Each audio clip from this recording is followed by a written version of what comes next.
또 기록되기를 왜 언약을 체결하고 왜 언약을 지켜야 되는지 두 가지로 설명하고 있습니다. 신명기 10장 12절에서 13절 보면 내 하나님 여호와께서 너에게 요구하시는 것이 무엇이냐? 곧 너의 하나님 여호와를 경외하여 그의 모든 도를 행하고 그를 사랑하며 마음을 다하고 뜻을 다하여 내 하나님 여호와를 섬기고 내가 오늘 너의 행복을 위하여 너에게 명하는 여호와의 명령과 규례를 지킬 것이 아니냐 했습니다. 하나님께서 명령과 규례를 주시는 이유는 뭐냐면 너의 행복을 위해 주신다는 것이다. 참 행복을 누리길 원하셔서 이것을 지키라고 하는 것이다. 구속과 힘들게 하기 위해서 너를 올가매는 것이 아니라, 그리고 이것을 행하지 않으면 내가 쥐어박아 버릴 테야 하고 뭔가 심판하기 위해서 규례를 주는 것이 아니라 너의 행복을 위해서 준다는 것입니다. 그래서 이것은 아름다운 구속이겠죠. 우리가 건강한 몸을 얻기 위해서도, 자기가 원하는 꿈을 이루기 위해서도 어떤 구속을 합니다. 어떤 명령과 규례를 주죠. 밤에는 먹지 마, 많이 먹지 마, 뭐 이런 게 있잖아요. 운동해. 왜 이렇게 나를 갖다 괴롭히십니까? 이게 아니라 너가 원하는 그 행복, 네가 이렇게 좀 뭔가 몸이 건강했으면 좋겠다며 그 행복을 이루어주기 위해서 명령하고 구속하는 거야. 이렇게 하나님이 설명합니다. 왜 그렇게 언약을 체결해? 왜 새벽에 일어나려고 하나? 진짜 그냥 괴롭히려고 그냥 구원과 휴거 그냥 공짜로 얻으면 안 된다고 그냥 값 치르라고 그렇게 하시나? 그게 아니라 네가 원하는 꿈과 소망을 이루고 너를 행복하기 위해서 이것을 하라 하는 거야. 이런 입장에서 하나님 입장을 이야기하고 설명하고 있습니다. 왜냐하면 그 시대 사람들도 그런 생각할 거 아니에요. 뭘 이렇게 하라는 게 많아, 하지 말라는 게 많고, 진짜 힘들어 죽겠네, 그냥 우리 괴롭히려고 그러나? 그게 아니라 너의 행복을 위해서 그러는 거야 라는 거죠. 그것이 언약을 체결하고 지켜야 되는지에 대한 설명 첫 번째. 두 번째는 신명기 4장 6절에 이렇게 나옵니다. 너희는 지켜 행하라. 이것이 여러 민족 앞에서 너희의 지혜요 너희의 지식이라. 그들이 이 모든 규례를 듣고 이르기를 이 큰 나라 사람은 과연 지혜와 지식이 있는 백성이로다 하리라. 자, 율법을 지켜 행함으로 인해서 열국 중에 큰 나라와 백성이 될 것이다 하십니다. 하나님 믿고 사랑하면 이와 같이 잘 된다. 그러니 너희도 하나님 믿고 살아라 하는 하나의 증거가 되게 하겠다 하는 것입니다. 결국 언약을 체결하시는 이유 두 가지는 율법을 준 것은 참된 행복을 누리라고 주는 것이고, 두 번째는 열국 가운데 너희가 본이 되게 하여 모든 사람들로 하여금 인정하게 하고 그 모든 사람들도 너희와 같이 여호와 하나님을 믿게 하려 함이라 하는 것입니다. 자, 우리가 이 시대에 마찬가지로 섭리사에 우리를 부른 것은 우리를 행복하라고 불러주신 것입니다. 그리고 우리를 통해서 하나님이 살아있음을 모든 사람들에게 느끼게 해주려는 뜻이 있다는 거죠. 그러니까 우리는 정말 잘 되어야 된다는 겁니다. 정말 성공해야 된다는 거예요. 하나님 정말 저는 잘 돼야 됩니다. 하나님 저는 성공해야 됩니다. 이렇게 우리는 당당하게 구해야 되고 또 그렇게 살아야 됩니다. 우리 가정국들 부모님들 중에도 그 부모님들 섭리에 나오지 않지만 여러 아들이 있는데 맨날 그냥 불쌍하게 뭐 먹고 사는지 걱정도 되고, 그런데 큰아들은 그냥 강남에서 그냥 떵떵거리고 잘 살고 있고, 그러니까 맨날 큰아들 그 조카들 손자들 그 옷을 특히 작은아들 손자들이 물려받고 그렇게 살아가는데 참 걱정이고 걱정은 늘 내가 죽기 전에 저거 좀 어떻게 팔자 피우는 거 좀 보고 죽어야 될 텐데 이렇게 했는데 시간이 지나면서 자꾸 이제 의문이 생기는 거죠. 근데 왜 둘째 아들이 더 행복해 보이지? 이런 의문을 던지는, 이런 물음을 던지는 것이 우리 섭리의 신부들의 삶이 되어야 된다는 것입니다. 그래서 정말 우리가 그런데 갈수록 더 창대하게 되는 거예요. 계속 잘 되는 거예요, 정말로. 그래서 우리는 정말 잘 돼야 됩니다. 그런 뜻을 이미 하나님께 두셨기 때문에 우리는 그 길을 가면 잘 되는 거예요. 자꾸 뒤로 돌아보지 말고 옆으로 쳐다보지 말고 굳굳이 그 길을 가는 거예요. 대신에 우리도 노력을 해야 됩니다. 노력을 해야 된다는 거예요. 믿음이라는 것은 믿기 때문에 아무것도 안 하는 거예요. 믿습니다 하고 가만히 있는 게 믿음이 아니라 믿기 때문에 더 노력하는 거예요. 믿기 때문에 더 뛰는 거예요. 그게 믿음이거든요. 내가 이 시험, 이 엄청난 시험인데 이거 시험 내가 치기만 하면 합격한다. 믿음이 있어봐요. 공부해요. 다 해요. 근데 믿음이 없기 때문에 내가 해서 되겠나 해서 안 하는 거죠. 그래서 믿음이 있다면 정말 열심히 행합니다. 그래서 굉장히 과감하고 담대한 사람 보면 저 자식 뭐 어디 뭐 믿는 구석이 있나? 이런 이야기 하잖아요. 그래서 결국은 뭐냐면 우리도 노력을 해야 됩니다. 그냥 섭리니까 가난하다, 뭐 주의 일을 하다 보니까 가난할 수밖에 없지, 그러지 말고요. 정말 우리가 어떤 하나님이 허락하신 그 터전 내에서는 처음에는 미약하였어도 계속 뛰고 달려서 노력을 하고 우리 육적으로 노력하자는 겁니다.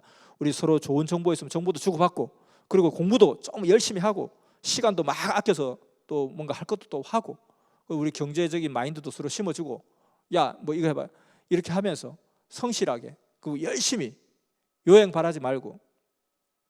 근데 뭐 어떻게 자꾸 또 다단계나 빠지고 맨날 하면서 그냥 그 논리가 있어요. 야 우리 선미사 너 이렇게 고생했으니까 하나님이 이렇게 복 주는 거야. 이게 하나님 주신 복이라니까. 내가 이거 하나님 축복으로 생각해 하면서 그냥 어떻게 일 안 하고 돈 뚝딱 버는 법 없을까? 그냥 섭리만 뛰면서 돈을 저절로 버는 법 없을까? 근데 그런 거 찾으면 안 된다는 거예요. 내가 정말 열심히 뛰고 달리고 열심히 뛰고 달리고 하다 보면 그런 일들이 생길 수도 있어요. 선생님께서도 그냥 하나님이 하나도 안 도와준다 생각하고 나는 일을 한다는 거예요. 그 월면은 그 수많은 몇만 개의 돌이 그렇게 쌓여 있고 그 큰 바위들이 쌓여 있지만 그 중에 단 하나도 하나님이 그저 턱 쌓아준 거 하나도 없다는 거예요. 세상에 1+1, 2+1도 많은 세상에 어제 그렇게 죽으라고 돌을, 그 큰 바위를 10개를 쌓았으면 오늘 아침에 일어나 보면 11개네? 이렇게 11개 됐지? 어제 10개인데 하나님이 야 내가 10개 그렇게 수고했으니까 내가 하나 놔줬지. 야, 그 정도는 나도 해. 그렇게 더 준 게 하나도 없다는 거예요. 그런데도 선생님께 그렇게 몸부림침 해놓고 하나님이 해주셨다고 하는 거예요. 그래서 선생님 진짜 이상하다, 좀 뭐가 하나님이 해줬으면 자기가 다 해놓고. 근데 왜냐하면 하나님이 다 해주셨지. 하나님 내게 지혜를 주시고 구상을 주시고 하고자 하는 마음을 주시고 할 수 있는 힘을 주시고 하고자 하는 열정을 주시고, 그거 하나님이 주신 거 아니냐. 나는 그냥 몸만 내어드렸을 뿐인데 하나님 감사합니다. 이게 선생님의 신앙이라는 거예요.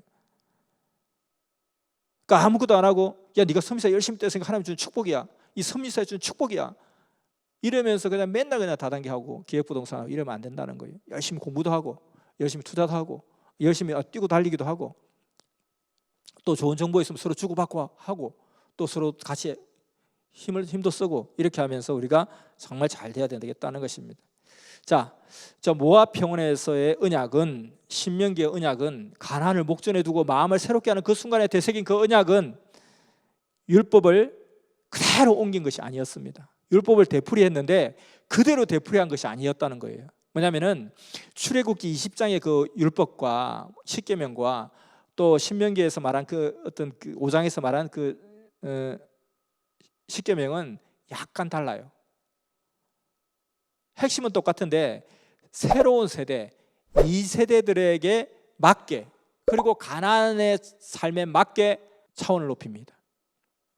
선생님도 옛것을 그대로 고수하지 않잖아요. 늘 새롭게 새 시대 상황에 맞게 고려해서 새롭게 해주십니다. 그래서 율법을 신명기에서 설명할 때는 젊은 2세대들에게 맞게 적용하고 설명을 하고 있습니다. 그래서 신명기 5장과 출애굽기 20장이 약간 달라요.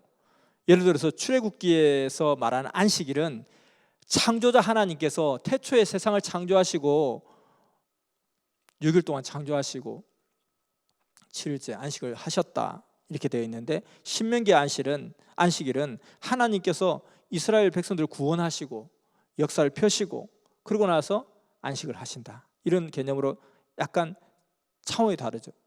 그리고 10번째 계명에도 내 이웃의 집과 아내를 탐하지 말라, 이렇게 되어 있거든요. 내 이웃의 집과 아내를. 근데 그 신명기에 와서는 내 이웃의 아내와 집을 탐하지 말라, 이렇게 되어 있어요. 바뀌었어요. 집과 아내. 그러니까 어떤 뭐 재물과 이성, 이렇게 돼야 되나요? 근데 이게 이제 이성이 앞으로 와요.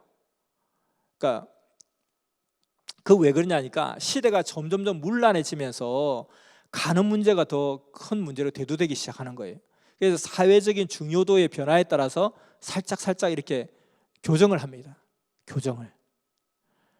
그래서 사실은 이제 다윗도 율법을 정말 잘 지킨 왕이었잖아요. 근데 이 다윗이 큰 실수를 하나 하게 되죠. 그 갑자기 이제 뭐 쭉 이렇게 산책을 하다가 똑 보니까 저기 누구 집에서 옥상에서 밧세바라는 여인이 그냥 목욕하는 걸 본 거예요. 그때 이 아줌마는 왜 이렇게 훤히 다 보이는 곳에서 목욕을 했는지 모르겠지만은 아무튼 그 다윗이 그것을 보고 음심을 품게 되죠. 그래서 저 여인을 내 여인으로 취해야 되겠다 했는데 자기가 자기에게 충성하는 우리아라는 신하의 부인이었어요. 근데 이제 이미 그렇게 이성으로 딱 마음이 딱 꺾이니까, 무너지니까 이제 그 우리아를 죽게 만들죠. 그 죽게 만든 건 막 자기가 직접 죽이는 게 아니라, 저놈 죽이라 죽인 게 아니라 우리아에게 거짓말을 하죠. 우리아야, 너는 나의 충성스러운 신하니까 이번에 이 어떤 전쟁이 있는데 그 전투에 네가 꼭 참여해서 큰 공을 세우기를 바란다. 근데 그 전투에는 가면은 죽을 수밖에 없는 전투에 보내버리죠. 그 죽게 만들어요. 자, 그래서 이 이승에 대한 이 죄가 굉장히 고대 시대에도 컸더라는 거예요. 왜냐하면은 이 바세바라는 그 어떤 그 남의 내 이웃의 아내를 탐한 결과 이 쉽게 말해 정식으로 어겨버리잖아요. 내 이웃의 아내를 탐하다 보니까 어떤 문제가 생겨요? 거짓을 하게 되죠. 십계명에 거짓말하지 말라 돼 있죠. 그다음에 살인을 하게 되죠. 우리아를 살인하는 거잖아요. 살인하게 되죠. 그다음에 하나님을 업신여기게 돼요. 하나님이 정말 불꽃 같은 눈초리 쳐다보고 계시는데 그 앞에서 그냥 하나님 마치 없는 듯이 해치워버리잖아요. 그러니까 이와 같이 이 하나 때문에 십계명을 다 어기게 되는 거예요. 그래서 그때 당시에도 이게 크기 때문에 이걸 살짝 순서를 바꾸는 거예요. 내 이웃의 집과 아내에서 내 이웃의 아내와 집을, 이런 식으로. 그래서 그 시대에 맞게 조금씩 교정을 하면서 새 시대에 맞게. 우리도 마찬가지죠. 그냥 선미사의 그 어떤 핵심은 같고 흐름은 같고 역사는 같지만, 그러니까 우리가 자꾸 전반기적 뭐 이런 거 있잖아요. 라떼는 말이에요. 요새 라떼는 말이에요. 세상에서도 맨날 그게 유행이잖아요. 옛날에 이랬어, 나 때는 이랬어. 라떼는 이것처럼 결국 그것을 고수하지 말라는 거예요. 그 핵심 뼈대는 같지만 그 방식을 그대로 고수하지는 말라는 거예요. 시대에 맞게, 상황에 맞게 유연하게 대처를 하라는 거예요. 근데 이미 모세는 그렇게 했다는 거예요. 안식일법에 대해서도 마찬가지예요. 사실은 이제 구약에서는 안식일법을 보면 이 40여 가지 행동 규칙이 있어요. 안식일에는 뭐 그냥 일도 하지 말고 돈도 쓰지 말고. 그래서 예전에 보면 뭐 교회에서도 안식일을 막 지킨다고 하면서 주일날은 돈 쓰면 안 돼. 그러니까 돈을 안 써요. 그러니까 뭐 어떤 주일날 밥 먹는 것도 어떻게 하냐면은 교회에서 미리 식권을 팔아요. 그 전날에. 그래서 사실 주일날 식권을 내가 오늘 식권을 썼지 내가 돈 쓴 거 아니에요. 그게 뭐 하는 짓이에요. 눈 가리고 야옹하는 거지. 근데 돈 안 썼다는 거예요. 왜 그렇게 사는지 몰라요. 그리고 공부해서도 안 되고 일해서도 안 되니까, 공부도 일이니까 그 먹어서도 안 된다 그래가지고 또 금식을 해요. 그러면 그냥 12시 되기만 기다리고 있는 거예요. 12시 빨리 되라 12시 땡 하면 막 쫓아와서 그냥 다 허겁지겁 먹고, 자 지금부터 빨리 공부하자 하고, 그 낮에는 공부하면 안 되니까, 안식일에 공부하면 안 되니까 일단 자고 내일 시험인데 어떻게 하지? 12시까지 그냥 잤다가 또 먹는 것도 참았다가 이게 뭐하지? 그거 가지고 안식을 우린 잘 지킨다 이렇게. 그런 또 외식의 신앙이 의미가 없다는 것입니다. 그래서 이미 안식일은 예수님 때부터 새로운 시대에 맞게 바꿨잖아요. 예수님 금요일 날 돌아가셨고 주일 날 부활하셔서 부활하신 그날을 기념으로 하면서 이렇게 이제 안식일이 주일 날로 바뀌었죠. 근데 지금도 안식일 주장하는 데가 막 있어요. 안식교도 그렇고요. 하나님의 교회도 안식일의 의미를 아냐, 안식일을 너무너무 중요하게 생각하더라고요. 뭐 그게 토요일 날 예배 드리는 건 아닐지 모르겠지만 안식일을 하냐고 막 이래요. 지금 안식일 아니라 우리는 결국 어떤 혼인잔치의 날이죠. 우리는 사실은 안식일 개념 정도가 아니라 혼인잔치의 날.